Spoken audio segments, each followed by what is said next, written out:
Where the hell have you been?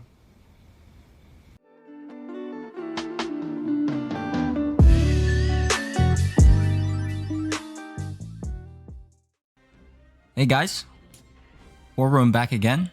I know it's been a while since I uploaded a replay. I've been playing a new game a friend of mine recommended. It's called Factorio. So let me know if you guys might be interested in seeing some other gameplay, but I might try to create a new channel for that because I really want to keep this channel World of Tanks and World War II focused. So I'm here in the AMX 5120, the tier 9 or one of the tier 9 French American heavy tanks, albeit this is the less armored tank with the autoloader. It doesn't really feel like a heavy tank. It's not as fast as I feel like it should be, and it definitely has no armor. I believe the front plate has about 100 millimeters of armor, and the turret is very squishy, probably definitely less than that. Although the front hull does have some nice angles, so you do get miracle bounces, but really this tank is a paper tank, so you really can't rely on your armor. So I want to talk a little bit about the playstyle of this tank, since it doesn't have any armor. And it's a tier 9 heavy tank, or designated as a heavy, so you often get matched up against tanks like the WZ-111-14 on the enemy team, as well as the T-54E1. I know that's top of the line right now, so you've been facing a lot of those tanks, and really this tank is, you have to play this tank to its strengths, which is sniping from the back, like I'm doing here. Or if you do decide to go in the city, you really have to take your chance to wait until after the enemy's fire and then go in. And oftentimes I find myself not being able to unload my whole clip because of the 3.33 second interclip reload time, which is very bad. So I think that this tank shines when it has the ability to snipe because of the relatively accurate gun compared to heavy tanks of its tier. And it has decent mobility, so you can flex to different flanks better than some other heavies, like the E75 or yeah, those types of tanks. And I feel like there has been some creep of mobility as well as armor. So although this tank has, you could say that it's become out of meta, it's still very viable, I think. So a little bit more into the game. As you can see, I like to go to this position at H3 and get initial snipes off, whether it's from the people from the middle, like the Carnarvon, or it's very nice that this TL1 has moved up very aggressively, so he's getting a lot of spots on these TDs in the back here. So this position is very powerful in that you have a very good field of view. However, you do have to be careful because you notice that like most of the time after I shoot, I fall back because of people like this T-44 like to sit in this location. So here I kind of make a mistake. I sit up there a little bit too long. Luckily, the enemies are a little bit slower. Normally, if you sit up there and like I did, and you try to take the second shot, you will eat a lot of damage, especially if there are a lot of TDs. Luckily, this T95 isn't back here, but at the time, I didn't know that. So potentially, I could have ate 750 and only done 400, right? So here, just waiting on my reload. Unfortunately, I can't help my Char Future 4 teammate out. Luckily, our teammate, I think that was the Scorpion, takes a huge shot into the T20. And the Future 4 was able to defend himself. So now I'm thinking about, I don't really want to push into potentially you know, 4 or 5 TDs back here. I don't know who's there. So I've lost games where I've tried to push on a bunch of camping TDs. So I want to go over here, see if I can get some flanking shots onto these heavies. And this middle position is a fairly good position to do that. You do, however, expose yourself a lot when you try to make this play. But I think that's a worthwhile risk. Now I see that the T-29, he's backed up a little bit behind the house. He makes a big mistake here, backing up again, trying to get a shot on our heavies. Try to get the tracking shot and finish him off. So I have 2 in the magazine. I noticed the EBR on the map, but he doesn't spot me, so I'm gonna sit here and take my 2 shots. Unfortunately, only one of them connects. There, I was scared. I was gonna get hit by a TD there, so just making sure I back up behind this building here. And the reload is not too terrible. It's around 30 seconds. So I find that the reload is actually helped my my play style, or help me play better, because in that time that I'm reloading, I generally have enough time to analyze the map, think about what I want to do next, and then by the time I'm reloaded, I will have decided on what I want to do, and hopefully I can put myself in a position to get more damage. So here I'm looking at a shot for this VK, but it doesn't seem like he's going to pop out. So I'm going to move up here. I want to get some more damage on this T95. He's a big juicy target. There, I have no idea where my shot went. And T95 dies so fast. I was very surprised there, but we have a lot of people in the middle here. So here I kind of make a mistake by sitting here. I did not expect that the AT7 would be over here. And unfortunately I lose my ammo rack, but luckily this wasn't a higher tier game, or else I probably would have ate at least 400 damage there. Maybe 750 if that had been another TD. So sitting here very healthy here. My reload is finished. So I'm just waiting for these guys to spot this AT7, but the Type 61 gets spotted, so take a blind shot on him. And here I'm debating on whether I should take these shots. And hindsight, I probably shouldn't have, because the Type 61 has way more HP, and he's a higher tier, so he's more valuable, and he's a bigger target. So I probably should have held on to my shot there. Maybe could have gotten another shot in, gotten to 5,000 damage.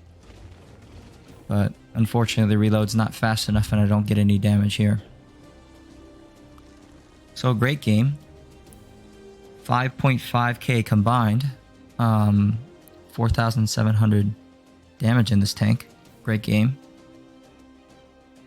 And we'll take a look at the next replay. One debt to society later. We're back here on replay number 2. Here on Airfield. I really dislike this map for pretty much every tank class. Maybe besides Arty, which I don't really play that much. So luckily there's no Arty in this game, but what I've noticed on this map is that generally when one side tries to push, there's a lot of defensive locations on this map for TDs to sit. So this is a prime one for the west side of the map, as well as back here and all along here. There's a lot of good camping locations. So a lot of times when teams try to push through, they get slaughtered right here from this location here, or if they get crossed here, it's just a lot of open ground that you have to cover in order to push, as well as there's a good spots here, here, and then back here, and then all through this location, as well as this powerful location. It just makes this map very stalematey and very difficult for one side to push through. That's what I've noticed on for this map. Especially when there's Arty as well. It's just when you push, you lose a lot of damage, or a lot of HP. So generally, in my medium tanks or lightly armored tanks, I like to go to the middle and see if I can spot heavies trying to cross through this location or right here. Here the Patton was looking over here. He was expecting a medium, not expecting me, so he wasn't ready for me. So I get a good shot into him. Generally, I do like to press reload often on this tank, but in the beginning of the game, because it's so slow, I elect to just hold my shells. There, I didn't realize that these little walls here are not destructive. So I think that must have been a recent change, because I'm pretty sure these pillars right here are destructive. So that might be a change that I didn't realize was the case. So now I press reload, and I'm just waiting here for an opportunity for someone to make a mistake. This is a tier 10 game, or tier 10, tier 9 game, about half of each. So I can afford to be a little bit patient here. I think that that's the most important thing about this map, is being very patient. Unless you're in a 3-5-7 game and you're a top tier heavy, where you can, bully other tanks, I don't think it's very wise to push up like this Patton is. Get a good shot into him, and he's just overly exposed. There, I get a tracking shot into him, and now I'm gonna wait for my reload, and I'm just quicker to the trigger than him, or he might have gotten ammo racked or something, because I was expecting to eat 390 in return and take him out. So still on full hit points at 2,000 damage already. So only about one clip of damage, and one clip and one shell of damage. So 5 shots of damage on this 400 alpha gun. It's very good. 257 is pretty decent on the armor piercing shells, and then the APCR has 325, which is amazing. Generally, I felt like I don't really have to fire a lot of APCR in this tank, because I feel like if you're, full on or frontally with the enemies, you're kind of playing this tank wrong. So this tank plays more like a medium, which is probably my favorite class to play in this game. I like having the flexibility to switch flanks, and in general, I find that armor is not as valuable, as the trade-off. And there, I was very slow to realize that the T49 was in my view. Luckily, he doesn't clutch shot and derp me. But generally, yeah, I like tanks with more mobility, and I've noticed that with playing the Leopard PTA, which I have recently, and I've unlocked the Leopard 1. There, I'm not sure where that shot got. That shot went. I get really unlucky, and the grill gets a good shot into me. So I'm here, I'm just camping him, seeing if he's gonna poke again. And now I'm thinking, should I reload? Should I not reload? I'm not sure if he's gonna come back. So, but ultimately I do decide to take a reload and fall back. I'd rather have 4 in the magazine, ready to get some more damage in this game. But yeah, I generally like tanks that are more mobile over tanks that are more heavily armored. I think that's also seen in my statistics. I generally have a higher win rate in my lightly armored tanks, like light tanks and medium tanks, over heavily armored tanks. Like my mouse, I don't really have a very high win rate in that tank. But I mean, there's different playstyles for different players, right? So there, Grill gets tracked. Get a good shot into him and get another good shot into him. And I take a blind shot there, thinking that he's still there. He might be tracked, but lo and behold, he's not. And so I have 1 shell left, and I think, let's just get 1 shot. Let's see if we can get a kill here. And then we catch the 140. And here, I move forward to act like I have more shells in the magazine so the Leopard doesn't come after me, and then I fall back. That's one thing, is a lot of players you kind of teleport your reload when you immediately start running away. So I find that you can sometimes feint the enemy, right, by going forward, acting like you have more shells than you do, and then they generally don't want to go into an autoloader with a powerful gun like this tank with 4 rounds. Here, I think I make a little bit of a mistake sitting there and shooting. I should have just kept going forward, accepted the fact that I was going to eat a shot and tried to make my way to this cliff like I'm doing right now. And here, I elect to save my shells to see if I can get some more damage. But if you see the clock, it's 8:20, 22, which I could have pressed reload, and this E4 gets spotted soon, and I don't have 4 in the magazine, and he's full HP, so I could have done a lot more damage, I think. Let's see. I get 1. I get 2. Let's see. So I think about right now I would have been reloaded, and maybe I could have gotten more damage. I guess that's a tough call there. So maybe it was a good decision to keep going, because I would have been reloaded around 750-ish. But still, pretty good game. Up to 4,000 damage, and I'm thinking about trying to get a ram on this standard B, but he runs away, so I'll just auto aim and take him out. So 4,700 combined in this game, and the victory. So let's take a look at those post-game stats for both these games. Meanwhile, at the Krusty Krab. Okay, so here we're in the post-game stats. Here's the first game on the Fisherman Bay.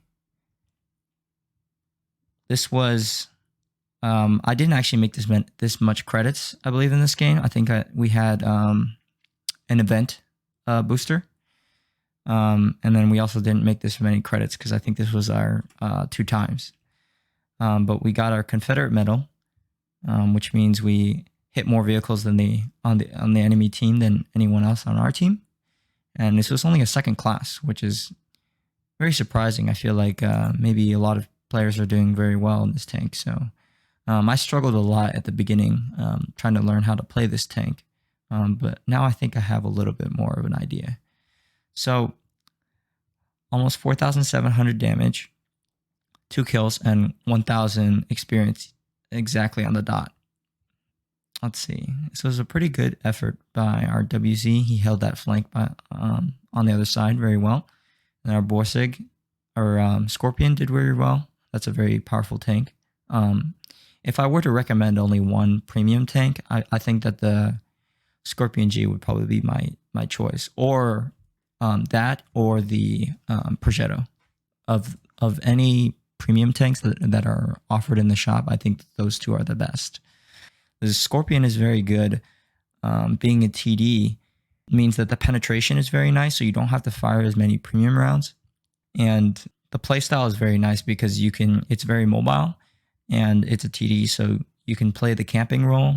You can also play the support role. You can play the poke out and trade role because it has 490 alpha, so it's very easy playstyle, I feel, for even beginner players. And then the Progetto is definitely shines with players of more skill and more experience, because you need a little bit more knowledge with that tank, as well as the auto reloading system, being more aware of that. But the tank is very, very flexible, has a very great gun, so I would recommend that tank.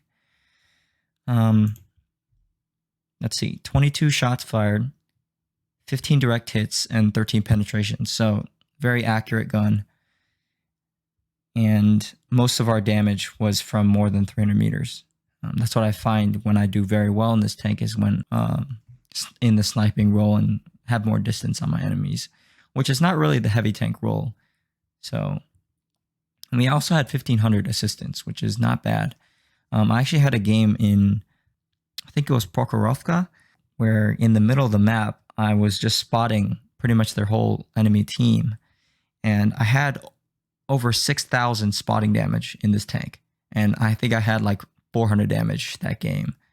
yeah, that was an amazing game that I had in that tank, but it was very frustrating because I couldn't really poke out since I had no armor. But yeah, you can see that I had a personal mission, 50,000. So we would have really made only 17,000 credits this game, which is not that much. Our next battle on airfield was a first class. And let's see, 4,300 damage, 5 kills, and 1,185 experience. Fire for effect fighter. We were top on our team on damage, which is what I find is this tank is more of a support tank and damage dealer. Although it kind of takes a little bit longer for it to unload because of the interclip reload. But if you play it right, you can get a lot of damage and you can be very successful in this tank. So, let's see, 17 shots fired, 14 direct hits, and 14 penetrations. So whenever we hit, we penetrated, which goes to show that we were shooting the flanks of enemies as well as lightly armored enemies like the Grill, the Object 140, the Standard B, the Patton in the beginning, shooting at his flank, and not that much assistance, but 27,000 credits made. So, and both of these battles were around 7 minutes, a little bit over 7 minutes. So, yeah, that's this tank. And I want to hear from you guys again, like I always do. I want to try to get more engagement on my channel. What is your favorite tier 9 heavy tank? And what do you think of the AMX 50-120? What do you think when you see it on your team or you see it on the enemy team? Do you see it as a XP farm, or do you see it as a very dangerous tank? Or what are your thoughts? And that's all for me. I'm going to try to make sure I try to upload a little bit more often. So thank you guys, and War Room out.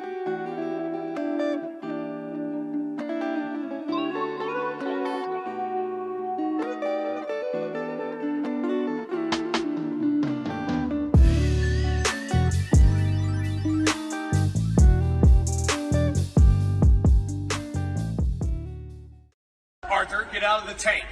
You're not my dad. Get out of the fucking tank. I am your dad. You're not my dad. I am your dad. Get out of the fucking I'm in a tank Hey. and you're not.